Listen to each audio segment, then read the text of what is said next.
আসসালামু আলাইকুম রহমতুল্লাহ। প্রিয় শিক্ষার্থী, আজ আমরা দেখব হরমুজ প্রণালী হতে বিভিন্ন চাকরি পরীক্ষায় আসা গুরুত্বপূর্ণ কয়েকটি প্রশ্নের মধ্য থেকে 5টি প্রশ্নের উত্তর। 1 নম্বর প্রশ্ন আছে, হরমুজ প্রণালী কোন দুটি জলভাগকে যুক্ত করেছে? প্রশ্নটি 44তম বিসিএস এবং শিক্ষক নিবন্ধন 2012 প্রাথমিক শিক্ষক নিবন্ধন।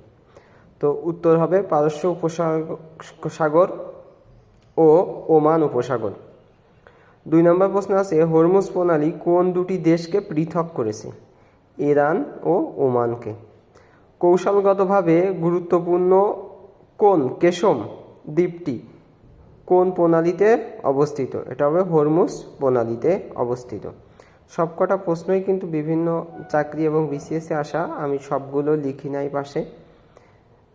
বিশ্বের সমুদ্র পথে পরিবাহিত মোট খনিজ তেলের কত শতাংশ এই হরমুজ প্রণালী দিয়ে যায়? উত্তর হবে প্রায় 20 থেকে 30%। এটা বিসিএস এবং প্রাইমারি কোশ্চেন। 5 নম্বর কোশ্চেন আছে, হরমুজ প্রণালীতে অবস্থিত আবু মুসা দ্বীপ নিয়ে কোন দুটি দেশের মধ্যে বিরোধ রয়েছে? উত্তর হবে ইরান ও সংযুক্ত আরব আমিরাত।